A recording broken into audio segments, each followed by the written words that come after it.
Sports on के साथ मैं हूं आपकी होस्ट हिना नियाजी और आज मेरे साथ एक बार फिर से मौजूद हैं फान जहीर साहब जो कि स्पोर्ट्स एनालिस्ट हैं। ICC T20 world cup Australia में जारी है, सनसनीखेज मुकाबले भी हो रहे हैं और आज के मुकाबले की बात करें तो अफगानिस्तान और श्रीलंका की टीम के दरमियान अभी मैच जारी है और इवेंट में अभी तक तीन मैचेस ये दोनों टीम्स खेल चुकी हैं, जिसमें श्रीलंका ने जो है वो सिर्फ एक मैच में कामयाबी हासिल की, 2 मैचेस जो है वो उसमें शिकस्त का सामना करना पड़ा। और अगर दूसरी तरफ हम अफगानिस्तान की बात करें तो अफगानिस्तान के भी 2 मैचेस जो थे वो बारिश की नजर हो गए, एक मैच में इंग्लैंड से उनको शिकस्त का सामना करना पड़ा। मुझे ये बताइए कि आज का ये जो मैच हो रहा है दोनों टीम्स के लिए जीतना कितना अहम है?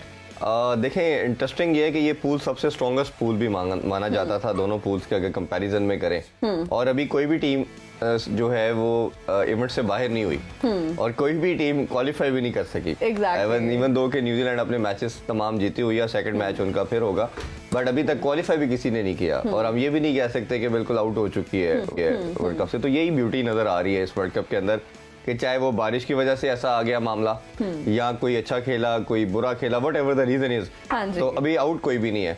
और श्रीलंका की भी कोशिश होगी आज जीत के हम 4 पॉइंट करें और इनके पास भी 2 पॉइंट है कि उन्होंने भी एक मैच इनका जो बारिश की वजह से टाई हुआ था और इनको था ड्रॉ हुआ था, तो ये कोशिश यही करेंगे कि हम किसी तरह इसमें आज जीत के और 2 पॉइंट हम भी लेके थोड़ा सेमीफाइनल की दौड़ में वापस आए। तो ये बड़ा जबरदस्त किस्म का कंपटीशन चल रहा है और दूसरा मैच भी आज बहुत इंपॉर्टेंट है और उस पर भी थोड़ी सी अगर बात करें तो न्यूजीलैंड ओबियसली चाहेगा कि हम जीत के एटलीस्ट हम एक चीज तो करें कि अपनी सेफ जोन में चले जाए सेमीफाइनल के लिए, बट इंग्लैंड के लिए भी डू एंड डाई वाली सिचुएशन है क्योंकि ऑस्ट्रेलिया का रन रेट भी बेहतर है और ऑस्ट्रेलिया का और इनके समहाउ इक्वल पॉइंट्स हो जाएंगे, बट इंग्लैंड की कोशिश होगी कि हम हर हाल में जीतें और ये भी कोशिश साथ वो करेंगे कि अगर जीतना तो है साथ कुछ अच्छे मार्जिन से भी जीतें, बिकॉज समहाउ हो सकता है कि ये जो 3-4 टीमें हैं इनके पॉइंट्स से सेम भी हो जाएं और फिर जाके आपका जो रन रेट है वो बहुत मैटर करेगा, उसके ऊपर मैटर करेगा। तो ये अब हर टीम के माइंड के अंदर ये चीज है कि एक तो हमने not only we have to win but we have to win with the bigger margin, तो इसी चीज को वो फोकस भी कर रही हैं, उसी तरह वो अपनी स्ट्रेटजी भी बनाएंगे। जो दोनों टीमें ये एशियन टीम्स हैं और ज्यादा जो बैंक करती हैं वो स्पिनर्स पे करती हैं और ये हमने देखा कि पेस के अगेंस्ट सफर कर रही थी। आज थोड़ा सा दोनों टीमों को अच्छा भी ये लग रहा होगा कि हम एक तो एशियन टीम्स के साथ खेल रहे हैं और स्पिनर के अगेंस्ट खेल रहे हैं और उसकी वजह से देखा कि आज हमने अफगानिस्तान की बैटिंग थोड़ी सी बेहतर नजर आई क्योंकि उनको थोड़े से उस तरह की क्वालिटी पेस अटैक के अगेंस्ट बैटिंग नहीं करनी पड़ी और फिर इसी तरह जब स्पिनर आए तो उन्होंने स्ट्रोक भी खेले, थोड़ा बेहतर भी खेले और 148 कर लिया। 148 150 160 is a reasonable total in this condition और आप इन पे टीमों को फंसा सकते हो, इस पे आप मैच में आप कह लें कि फाइटिंग टोटल है ये अच्छे खासे।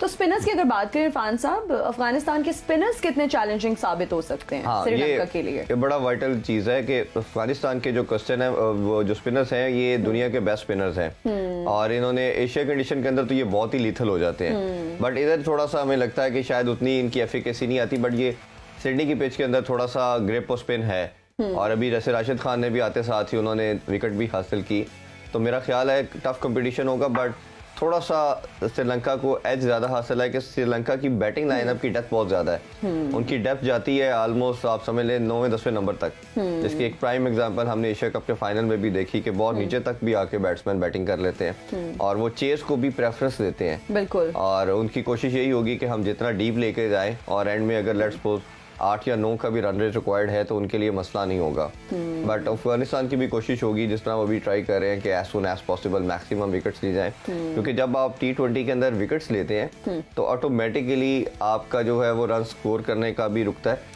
क्योंकि अब है ना क्रिकेट ऐसी हो चुकी है प्रेशर भी बिल्ड होता है ना जब विकेट्स गिरना शुरू होती हैं अगली टीम पर, बिल्कुल प्रेशर आता। पहले होता था कि आप कंटेन की तरफ जाते थे, जो आज से हम 10-15 साल पहले की क्रिकेट में बात करें तो आप होता था कि अच्छा विकेट नहीं लेनी तो कंटेन करके भी आप मैच जीत जाते थे। अब बैट्समैन के पास इतनी इनोवेशंस आ चुकी हैं, वो डिफरेंट अब शॉर्ट सिलेक्शन खेलते हैं कि अब वो आप उनको कंटेन करना समहाउ पॉसिबल नहीं होता, वो बहुत ज्यादा आपसे एग्रेसिव क्रिकेट के साथ आते हैं। अब जैसे अगर कोई बॉलर जो है आपको लेग स्टंप पे या ऑफ स्टंप पे बॉल कर रहा है तो आप रैप शॉट खेलते हैं, फिर आप ऊपर से खेल देते हैं कीपर के, तो दे हैव मल्टीपल ऑप्शन, आप किसी भी साइड से उठा के लेग साइड की तरफ पुल मार लेते हैं, तो अब इतनी ज्यादा शॉट्स की ऑप्शन आ चुकी है बैट्समैन के पास, इनोवेशन जिसे कहना चाहिए आ चुकी है, जो पहले पास में नहीं थी। पहले सिर्फ ट्रेडिशनल क्रिकेटिंग शॉट खेलते थे, जिसकी वजह से बॉलर को पता होता था इसकी ये शॉट हमने ब्लॉक करनी है और हम इसको कंटेन कर लेंगे।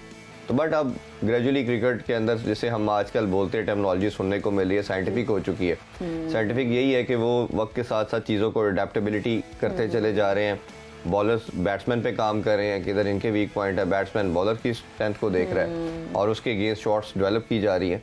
गेम अवेयरनेस होना चाहिए, बहुत जरूरी है। इंडीड सबसे इम्पोर्टेंट चीज जो क्रिकेट के अंदर माना जाता है वो गेम अवेयरनेस है। एक बड़े प्लेयर होता है, कई दफा हमें दिखने में लगता है कि ये एक एवरेज प्लेयर है, हाँ जी, ले दूसरा बहुत टैलेंटेड प्लेयर है, बट एवरेज प्लेयर उससे बियॉन्ड चला जाता है, अपनी टीम को जिता जाता है, क्योंकि उसके अंदर गेम अवेयरनेस बहुत ज्यादा होती है। और वो खास तौर पे अगर गेम अवेयरनेस आपके कैप्टन के अंदर हो तो उसका इन्फ्लुएंस पूरी इम्पैक्ट पूरी टीम पे आता है फिर, और पूरी टीम फिर खड़ी हो जाती है। और बाबर आजम को इरफान साहब आए दिन क्रिटिसाइज भी तो इसी वजह से किया जाता है कि गेम अवेयरनेस नहीं है, फिर वो कैप्टनसी का प्रेशर बहुत ज्यादा ले रहे हैं।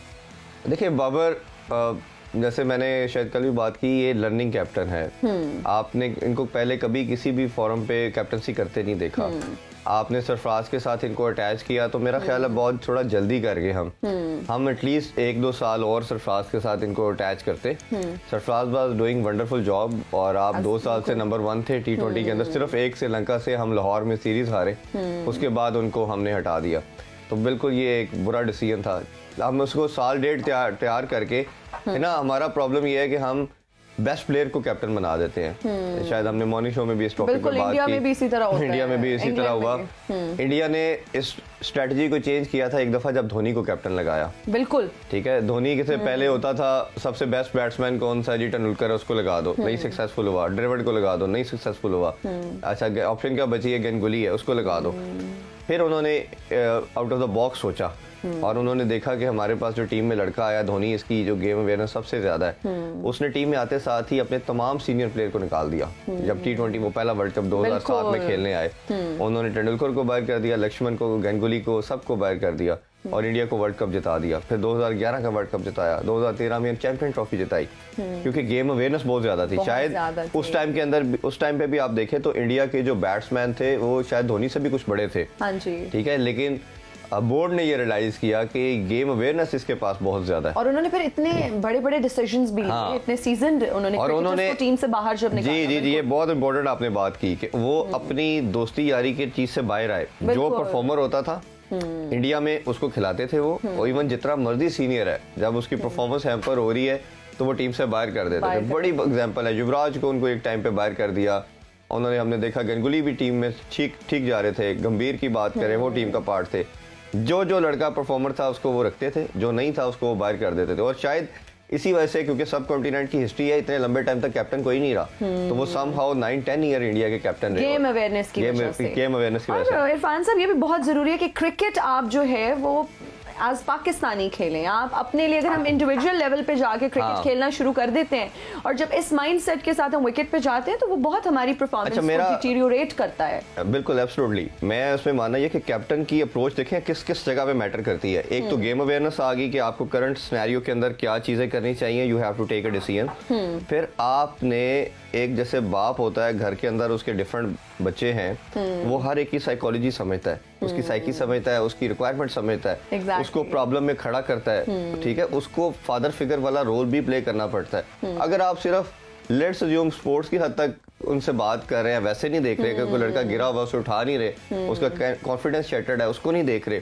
फिर प्लस आप, जैसे मैं इसकी इधर एक और एग्जांपल आपको कोट करना चाहूंगा डैरेन सैमी की। डैरेन सैमी से पूछा कि आप, वेस्ट इंडीज की बहुत एवरेज टीम है, हमने देखा भी किस तरह वो क्वालिफाई भी नहीं कर सके। उन्होंने कहा आप इन लड़कों के साथ 2 दफा वर्ल्ड चैंपियन बन गए, क्या रीजन थी? कहता मैंने रियलाइज कर दिया कि मेरे जो लड़के हैं सारे मूडी है, ये they have some mentality issue. तो मेरा मसला, इनको मैंने कंफर्ट जोन में पहले लेके आया, इनसे मैंने बच्चों की तरह बात की, इनके लाड मैंने किए, मैंने इनसे जिसकी जो रिक्वायरमेंट मांगता था वो पूरी करता था, जिस तरह बच्चों को ट्रीट करते हैं। तो मैंने इनको जो 5-6 साल मैंने कैप्टनसी की, मैंने लड़कों को इस तरह रखा, और जब वो मैं इस तरह उनका एटमॉस्फेयर प्रोवाइड करता था, उनकी बात सुनता था, वो जेलिन हो जाते थे। और फिर जब मैं उनसे डिमांड करता था मैच के अंदर कि we have to go extra effort, तो कहते हैं एक्स्ट्रा से भी ज़्यादा वो मुझे प्रोवाइड करते थे। तो ये देखिए छोटी छोटी चीज़ें होती हैं जो सारा कैप्टनसी का पार्ट है। ये नहीं है कि लड़के ने परफॉर्म नहीं किया तो आप उसे कह जी जाए मैं आपसे बात ही नहीं करता।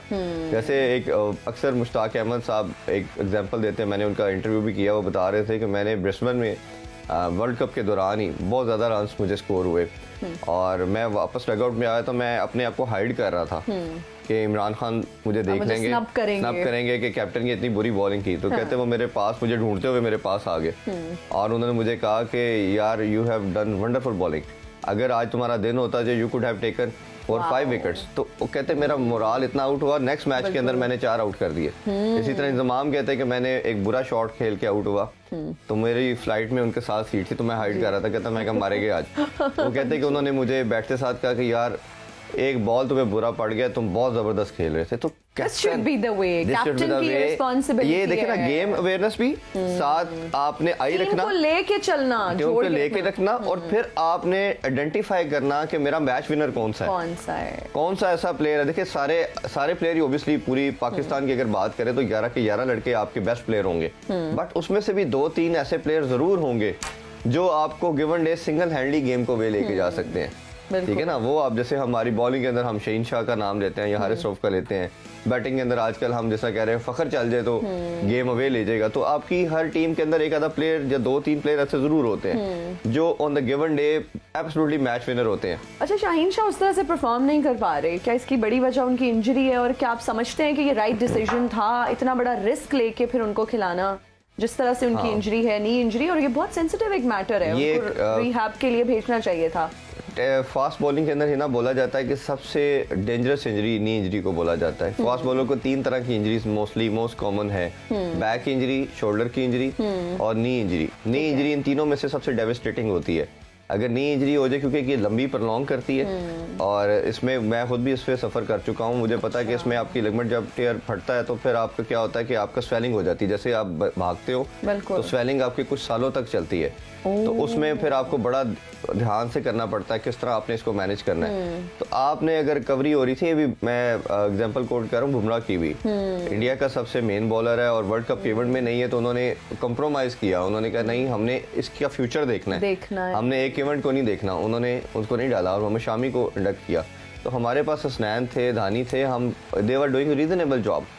देखे ना, एक फिट प्लेयर से एक दुनिया का बेस्ट बॉलर हो और फिट ना हो, मेरी नज़र में उससे बेहतर वो है लड़का जो शायद उतना अच्छा बॉलर नहीं है बट फिट है, फिजिकली फिट है, वो ज़्यादा आपके लिए सक्सेसफुल होगा। तो आपने देख लिया कि आपको पहले मैच में भी शहीन ने काफ़ी रन कंसीड किए, सेकंड मैच में भी बड़े कंसीड किए, थर्ड में उन्होंने 1 विकेट ली, बट वो उनमें जो क्रिश्मा, एक स्पार्क हमें नज़र आता है, बॉलिंग के अंदर एक पैशन नज़र आता है, रनअप के अंदर जो स्पीड नज़र आती है, फिर उनका जंप नज़र आता है, फिर जब वो बॉल करते हैं तो 140-145 नॉच से प्लस की बॉल करते हैं। अभी उनका ड्रॉप करके 135 नॉच की बॉल कर रहे हैं। तो आपका जब पेस 5 to 10 नॉच नीचे आता है तो बैट्समैन के लिए बैटिंग बहुत कन्वीनियंट हो जाती है। वो बैट्समैन के लिए तो बिल्कुल ऐसे फुटबॉल वाली चीज़ बन जाती है। बिल्कुल सही है। पेस तेज होता है और खासतौर पे इन जैसी कंडीशन है जहाँ ऑलरेडी बॉल बड़ा तेज और बाउंस के साथ आ रहा है, शाहीन अपनी फुल फॉर्म में होते तो मेरा ख्याल है कि इस वर्ल्ड कप का much more better, yes he would have been the best bowler in the world cup. But लेकिन मेरा ख्याल है कि थोड़ा सा इधर भी हमारी मैनेजमेंट जो है, थिंक टैंक जो है वो मिस्टेक कर गए। अच्छा, बॉलिंग की बात कर रहे हैं हम लोग, अफगानिस्तान के लिए जो उमर गुल को उन्होंने तैनात किया, उनका बॉलिंग कोच, क्या समझते हैं कि क्या उनकी बॉलिंग लाइन में इम्प्रूवमेंट आएगी या क्या आपको कोई देखने से उस तरह से स्टार्क इम्प्रूवमेंट नजर आ रही है? देखिए, अफगानिस्तान ने पहले भी 2 दफ़ा ट्राई किया हमारे कोचेस को। जब इन्होंने थोड़ा सा अच्छा परफॉर्म करना शुरू किया तब इन्होंने राशिद लतीफ़ को रखा था, उन्होंने किया, फिर इंतज़ाम जब आए तो उन्होंने तो बिल्कुल ही इनकी टीम को ऑल टुगेदर चेंज कर दिया, टोटली अग्रेसिव नोट पे ले गए इंतज़ाम, क्योंकि बहुत बड़े नाम थे। फिर उमर गुल का भी देखा कि उमर गुल T20 के अंदर अभी भी एवरेज के लिहाज से दुनिया के बेस्ट बॉलर माने जाते हैं, अभी भी जितने भी क्रिकेट T20 की हो चुकी है, खासतौर में डेथ बॉलिंग के अंदर उनसे बेहतर तो दुनिया में कोई बॉलर नहीं आया जी। और ओब्वियसली और प्लस इनका रखने की रीजन ये है कि वो भी पठान है, और जो लैंग्वेज बैरियर इनको आता था इनके प्लेयर्स को खत्म हो गया तो वो सारा एक कॉम्बो मिल गया ना उनको, कंबाइन एक पैकेज मिल गया उमर गुल की सूरत में। तो ऑब्वियसली इनके स्पिनर तो ऑलरेडी बड़े दुनिया के बेस्ट स्पिनर्स हैं, पेस अटैक में ये सफर करते थे। अब वो इनके साथ ग्रेजुअली देखें, एक दम तो नहीं होगा वो, it will take some time, 6 months to 1 year आपका टाइम लगेगा उनकी चीज़ों को अंडरस्टैंड करने के लिए, फिर आपको उसके प्लान को एग्जीक्यूट करने के लिहाज से कि डेथ बॉलिंग कैसे करनी है, न्यू बॉल पे किस लेंथ पे बॉल करना है, क्योंकि फास्ट बॉलर का अगर कुछ बॉल जैसे आगे करना है पीछे करना है, लेंथ आप थोड़ा सा भी मिस कर जाते हो, सीम तो चले हम छोड़ देते हैं कि किसी कंडीशन पे आपको सीम और स्विंग मिलेगा, किस पे नहीं मिलेगा, बट लेंथ सबसे इंपॉर्टेंट चीज़ होती है फास्ट बॉलिंग के अंदर। आगे पिच किया तो आप पे रन ज़्यादा स्कोर होंगे, जो एशिया की पिचेज है उसमें पीछे बॉल किया आपने, आपको रन ज़्यादा स्कोर होंगे। इन कंडीशन के अंदर पीछे बॉल करना बेनिफिशियल है कि बैट्समैन के वो ऊपर से निकल जाती है बॉल, शोल्डर हाइट के पास से जाती है, तो वो खेलना बहुत मुश्किल होता है। और हमने देखा भी जिस तरह हारिस रऊफ ने लीड्स को, जो नीदरलैंड के बैट्समैन उनको इंजर्ड किया, तो ये स्पीड से तेज बॉल आती है कि आपके लिए खेलना ईजी नहीं होता। तो ये प्लेयर को तो आइडिया ओबियसली इनको भी होना चाहिए अब इतनी क्रिकेट खेल के, बट सबसे ज्यादा कोच का ये रोल है कि आपको पहले बताए कि इस पिच पे ये आपकी लेंथ होनी चाहिए, इस पे जाके अटैक करना है, फिर साथ बैठ के आपको बताए बैट्समैन के अकॉर्डिंगली हर बैट्समैन का ये इसका वीकेस्ट जोन है, इस पे आपने ये इसका स्ट्रेंथ है, इस पे बॉल नहीं करनी। ये अब ऑलरेडी मेरा ख्याल है तमाम टीमें इन पे काम कर रही हैं, but on somehow bowler पे भी आता है कि वो अपने जो कोच का या बॉलिंग कोच का जो प्लान दिया गया उसको कैसे एग्जीक्यूट करता है, किस तरह ठीक है। मैं जो क्लेवर बॉलिंग जिसे बोला जाता है, श्रूड बॉलर जो माने जाते हैं, वो एक तो प्लान को एग्जीक्यूट करते हैं, फिर वो अटैक इस तरीके से करते हैं कि पहले बैट्समैन को रेडी करते हैं। मैं अक्सर बात करता हूँ वकार यूनुस या वसीम अकरम की, इनका दुनिया का बेस्ट बॉलर क्यों माना जाता है, या जब चाहते थे आउट कर लेते थे। दे मेक ए प्लान, वो प्लान किस तरह करते थे, अब तो क्रिकेट बहुत फास्ट हो गया, उनके एरा में थोड़ा सा इस तरह शायद नहीं था। ये पहले थोड़ी सी लूज बॉल करके, अगर आप इनके प्रीवियस मैचेस भी देखें तो पहले बाउंड्री लेते थे, ठीक है, बाउंड्री लेके बैट्समैन को थोड़ा ओपन अप करते थे।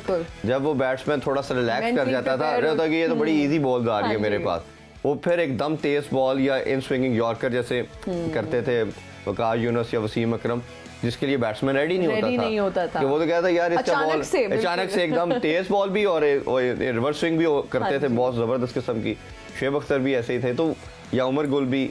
तो ये एक खूबसूरती थी इन बॉलर्स के अंदर कि इतना मेंटली ये स्ट्रॉन्ग और श्योर थे कि बैट्समैन अगर नहीं आउट हो रहा और आपको लगता फंस गया तो उसको और रिलैक्स करते थे, पहले रिलैक्स करके फिर अटैक की तरफ जाते थे, क्लेवर बॉलिंग।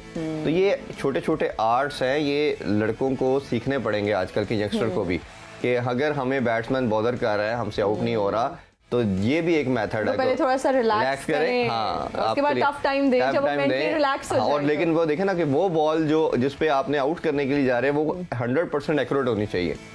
अगर वो एक्यूरेसी का लेवल नहीं उसमें होगा, आपका कंट्रोल उस बॉल पे नहीं होगा, तो ऑब्वियसली वो मिस कर जाएंगे, फिर वो फिर एक्टिव हो जाएगा। ऐसे ही है। तो ये सारी चीजें हैं। और इसी तरह likewise in batting as well, batting के अंदर भी अब तो पहले तो बैटिंग शायद इस तरह की एग्रेसिव नहीं थी, अब तो लास्ट कोई 7-8 साल से बैटिंग ऑल टुगेदर चेंज हो गई है। अब तो हर तरह की आप शॉट सिलेक्शन है, आपके पास इनोवेशन आ चुकी हैं, और आपके पास बैट बड़ी अच्छे क्वालिटी के आते हैं, जो हल्का सा टाइम करें तो बॉल कहाँ से कहाँ जाती है। तो अब बॉलिंग वैसे मुश्किल होगी है, बैटिंग कन्वीनियंट होगी, और जो रूल एंड रेगुलेशन भी बन चुके हैं वो भी सारे बैटिंग को सपोर्ट कर रहे हैं। बिल्कुल। तो बैटिंग के लिहाज से हैं, बट अनफॉर्चुनेटली हम देख रहे हैं कि दुनिया की बैटिंग थोड़ी एट पार जाई जा रही है, हमारी थोड़ी डिक्लाइन की तरफ जा रही है। अब देखें कि हमारे पास अलमिया ये है कि मिडिल ऑर्डर कोई नहीं है, हम 4 ओपनर के साथ प्लेइंग 11 का पार्ट है। बिल्कुल। जो लास्ट मैच हमने देखा उसमें रिजवान बाबर ओपन कर रहे हैं, फखर नंबर 3 पे, जो ऑलरेडी वैसे उनका नंबर ओपनर है। Shan Masood is opener basically, आप उसे Haider Ali opener basically. Exactly. आपके पास कंट्री के अंदर कोई मिडिल ऑर्डर नहीं है, आप 5 ओपनर कैरी किए हैं आपने, और दुनिया की किसी टीम को उठा के देख लें तो मैक्सिमम 2 ओपनर और एक उन्होंने बैकअप प्लान के तौर पे कि खुदा न खास्ता कोई अगर इंजर्ड होता है तो फिर हम उसको मेक शिफ्ट के अंदर अवेलेबल रखें। तो ये छोटी छोटी चीजें, इस पे आपको वर्किंग 11th आवर पे नहीं करना जी। हमारी अप्रोच आप वैसे भी आप देखेंगे ना क्रिकेट के अलावा भी इन जनरली, हम जब कोई चीज सर पे पड़ती है तो ओहो अब वी शुड गेट रेडी, ये इससे बाहर आना पड़ेगा। अच्छा इरफान साहब, हम देखते हैं आए दिन, हम सुन भी रहे होते हैं, स्पोर्ट्स एनालिस्ट बात कर रहे होते हैं कि हमारी टीम ने उतना अच्छा परफॉर्म नहीं किया ऑस्ट्रेलिया जाकर। क्या इसकी ये भी वजह है कि हमारी टीम को उस तरह से एक्सपोजर नहीं दिया गया, उन्होंने इतना ज़्यादा परफॉर्म किया ही नहीं, उनको मैचेस खेलने का मौका ही नहीं मिला ऑस्ट्रेलियन पिचेस पर? हाँ बिल्कुल, एक पार्ट तो इसका ठीक है बिल्कुल कि हमारे लड़के जो है सबसे एंड में पहुंचे। इसमें पहले आपने सीरीज न्यूजीलैंड की रख ली, वो भी इम्पोर्टेंट थी, बट न्यूजीलैंड की कंडीशन ना सीम स्विंग वाली है, बाउंसी इतनी नहीं है। बाउंस होता है बट इतना नहीं होता जो ऑस्ट्रेलिया के पिचेस के अंदर है।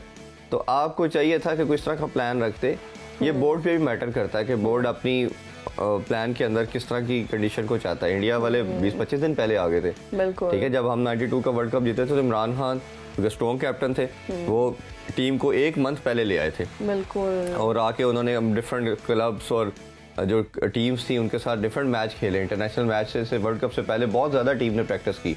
तो आप कस्टमाइज करने के लिए, कम्युलेट उसमें करने के, एडजस्ट करने के लिए प्लेयर्स को आपको चाहिए कि आप थोड़ा सा टाइम पहले लेके आते, क्योंकि लड़के हमारे कंटिन्यूसली एशिया कप यूएई के अंदर हुआ, इंग्लैंड की सीरीज हमने डेड पिचेस पे खेली पाकिस्तान की, फिर न्यूजीलैंड गए उधर थोड़ा सा चले आल दो थोड़ा सा इम्प्रूव था बट उतना नहीं था, तो आपने हार्डली 5 मैच खेले तो उसमें आइडिया थोड़ा बहुत हो सकता है। बट मेरा मानना ये कि ऑस्ट्रेलिया की पिचेस ना दुनिया से सबसे डिफरेंट है, इसमें बाउंस जितना है उतना किसी कंट्री के अंदर नहीं है। बिल्कुल। तो आपका क्वेश्चन बहुत वैलिड है, बट अब जैसे सिर्फ शादाब की बात करें, ये बिग बैश खेलने आते हैं, उसके अलावा मेरा नहीं ख्याल इन लड़कों में से कोई भी बिग बैश खेलने ऑस्ट्रेलिया आता है इस रिसेंट लॉट के अंदर।